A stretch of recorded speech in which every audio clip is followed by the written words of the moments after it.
ಒಂದು ಕಡೆ ಅಂದರೆ ಒಂದು ಕಡೆ ಯುದ್ಧದ ಕಾರ್ಯಕ್ರಮ ನಡೀತಾ ಇದೆ, ಅಲ್ಲಿ ಪಾಕಿಸ್ತಾನದಿಂದ ನಿಯಮ ಉಲ್ಲಂಘನೆ ಆಗ್ತಾ ಇದೆ. ಸೊ ಏನು ಹೇಳ್ತೀರಾ? ಯುದ್ಧ ನಿಯಮ ಅಂದರೆ ಯುದ್ಧ ನಿಯಮ ಉಲ್ಲಂಘನೆ ಮಾಡ್ತಾ ಇದ್ದಾರೆ, ಕದನ ವಿರಾಮ ಉಲ್ಲಂಘನೆ.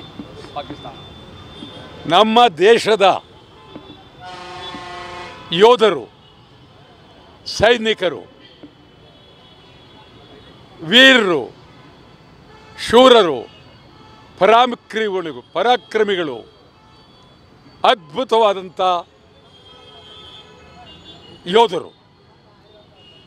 ಈ ದೇಶಕ್ಕೆ ಅವರಿಗೆ ನಾವು ಗೌರವವನ್ನು ಸಲ್ಲಿಸಬೇಕಾಗಿದೆ. ಈಗ ಅವರು ನಡೀತಾ ಇರತಕ್ಕಂಥ ಹೋರಾಟ ಅಗಾಧವಾದಂಥದ್ದು, ಅದ್ಭುತವಾದಂಥದ್ದು.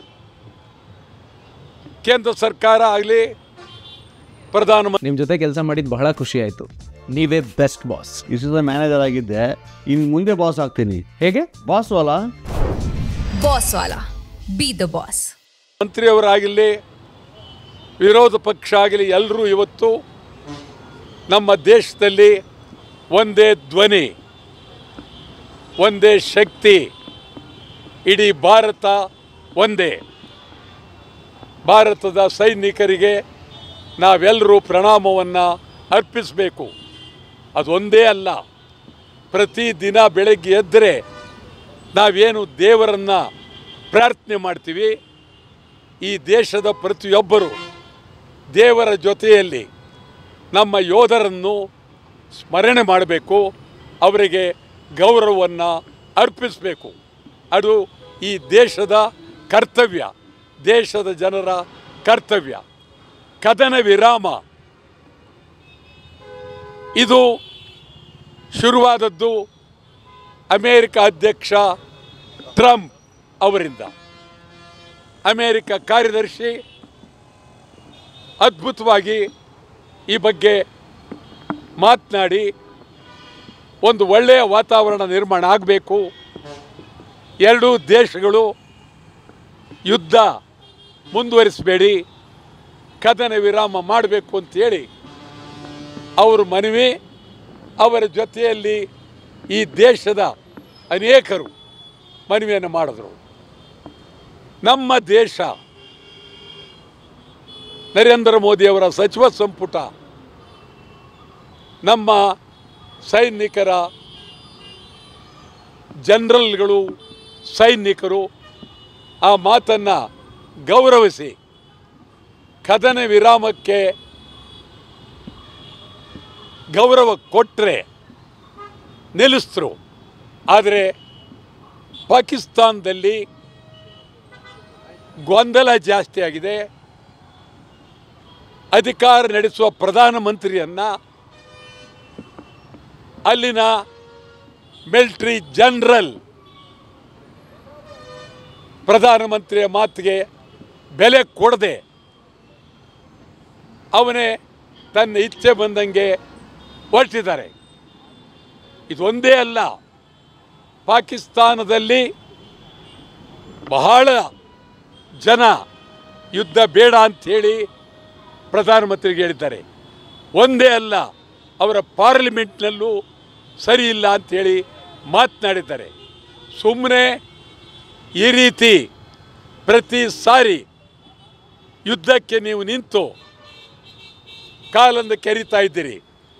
ನಾನು ಕೇಂದ್ರ ಸರ್ಕಾರಕ್ಕೆ ಅತ್ಯಂತ ಕಳಕಳಿಯಿಂದ ಒತ್ತಾಯ ಮಾಡ್ತೇನೆ, ಕದನ ವಿರಾಮವನ್ನು ಉಲ್ಲಂಘಿಸಿದ್ರೆ ಯುದ್ಧ ಅನಿವಾರ್ಯ, ಯುದ್ಧಕ್ಕೆ ತಯಾರಾಗಿರಬೇಕು. ಇದನ್ನು ಕೇಂದ್ರ ಸರ್ಕಾರ ಅತ್ಯಂತ ಗೌರವವಾಗಿ ಮಾಡಬೇಕು ಅಂಥೇಳಿ ಕಳಕಳಿಯಿಂದ ಮನವಿ ಮಾಡಿ ಇವತ್ತು ನಮ್ಮ ವೀರ ಯೋಧರಿಗೆ ಗೌರವ ಸಲ್ಲಿಸಲು ಕನ್ನಡ ಚಳವಳಿ ಪಕ್ಷ ಈಡಿಗಾಯ್ ಒಡೆಯುವ ಮೂಲಕ ಅದ್ಭುತವಾದ ಗೌರವವನ್ನು ಸಲ್ಲಿಸ್ತೇವೆ. ಸರ್, ಈಗ ಸಿದ್ದರಾಮಯ್ಯ ಅವರು ಟ್ವೀಟ್ ಮಾಡ್ತಾರೆ, ಕದನ ಒಂದೇ ಶಾಖವಾಗೂ ಕೂಡ ನಾವು ಇದು ಮಾಡ್ಬೋದು ಅಂತ ಒಂದು ಟ್ವೀಟ್ ಮಾಡಿರ್ತಾರೆ. ಅದು ತುಂಬ ಚರ್ಚೆ ಆಗುತ್ತೆ. ಅದೇ ಟ್ರಂಪ್ ಅವರು ಹೇಳಿದ ಮಾತನ್ನ, ಕದನ ವಿರಾಮನ ಪ್ರಧಾನಿಗಳು ಒಪ್ಕೋತಾರೆ, ಅದನ್ನು BJP ಅವರೆಲ್ಲ ಶ್ಲಾಘನೆ ಮಾಡ್ತಾರೆ. ಯಾವ ರೀತಿ ಇದು ಅಂತ? ಇಲ್ಲೆಲ್ಲ ಒಂದು ಮೊದಲು ನಾವು ಅರ್ಥ ಮಾಡ್ಕೊಳ್ಬೇಕು, ಒಂದು ಕಡೆ ಯುದ್ಧ ಆರಂಭ ಆದಾಗ ಇಡೀ ದೇಶವೆಲ್ಲ ಒಂದು ಅನ್ನುವ ಭಾವನೆ ಬರಬೇಕು ಒಂದು.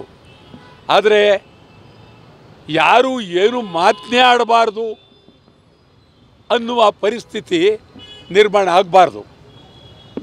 ಅಭಿಪ್ರಾಯವನ್ನು ವ್ಯಕ್ತಪಡಿಸೋದಕ್ಕೆ ಅದು ಗೌರವ ಇರಬೇಕು.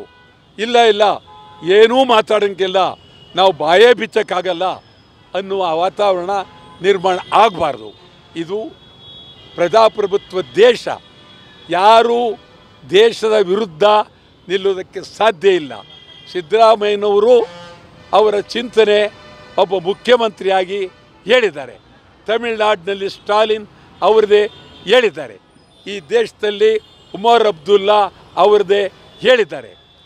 ಮತ್ತು ವಿರೋಧ ಪಕ್ಷವೂ ಮಾತನಾಡ್ತಾರೆ. ಆದರೆ ಒಟ್ಟಾರೆ ನಾವೆಲ್ಲ ದೇಶದ ಪರ, ಸೈನಿಕರ ಪರ, ದೇಶದ ಸೈನಿಕರಿಗೆ ನಾವೆಲ್ಲರೂ ಶರಣಾಗಿದ್ದೀವಿ. ಸೈನಿಕರ ಮಾತಿಗೆ ಮತ್ತು ಬೇರೆ ಮಾತಿಲ್ವೇ ಇಲ್ಲ. ಸೈನಿಕರಿಗೆ ಸ್ವಾತಂತ್ರ್ಯವನ್ನು ಕೊಟ್ಟಿದ್ದಾರೆ ಕೇಂದ್ರ ಸರ್ಕಾರ. ನಾನು ಅದನ್ನು ಸ್ವಾಗತಿಸ್ತೇನೆ. ಇವತ್ತು ಕದನ ವಿರಾಮ ಒಂದು ಒಳ್ಳೆಯ ಸಂದೇಶ. ಟ್ರಂಪ್ ಮತ್ತು ಇನ್ನು ಅನೇಕರು ಈ ಬಗ್ಗೆ ಮಾತನಾಡಿದ್ದಾರೆ ಮತ್ತು ನಮಗೆ ಅನೇಕ ದೇಶಗಳು ನಮಗೆ ಬೆಂಬಲ ಕೊಟ್ಟಿವೆ. ಭಾಳ ಸಂಪೂರ್ಣವಾಗಿ ಒಳ್ಳೆ ದೇಶಗಳು ಬೆಂಬಲ ಕೊಟ್ಟಿದೆ. ಚೀನಾ, ಪಾಕಿಸ್ತಾನ ಬೆಂಬಲ ಕೊಟ್ಟಿದ್ದಾರೆ. ಅವರು ಮೊದಲಿಂದಲೂ ಚೀನಾ ನಮ್ಮ ವಿರುದ್ಧ, ಪಾಕಿಸ್ತಾನದ ಪರ ಅಂತಲಲ್ಲ, ಈ ಸಂದರ್ಭ ನೋಡಿಕೊಂಡು ನಮ್ಮ ವಿರುದ್ಧ ನಿಲ್ಲೋದಕ್ಕೆ ಚೀನಾ ಹೊರಟಿದ್ದಾರೆ. ಚೀನಾ ಅಲ್ಲ, ಈ ದೇಶದ ಯಾವುದೇ ದೇಶದ ಸೈನ್ಯಕ್ಕೂ ನಾವು ಉತ್ತರ ಕೊಡೋದಕ್ಕೆ ನಮ್ಮ ಸೈನ್ಯ ಜೋರಾಗಿದೆ. ಭಾರತ ಸೈನ್ಯ ಭದ್ರವಾಗಿದೆ, ಶಕ್ತಿಯುತವಾಗಿದೆ. ಭಾರತ ಸೈನ್ಯವನ್ನು ಅಭಿನಂದಿಸ್ತೇವೆ. ಈಗ ಈಡ್ಗಾಯನ್ನು ಹೊಡಿತೇವೆ.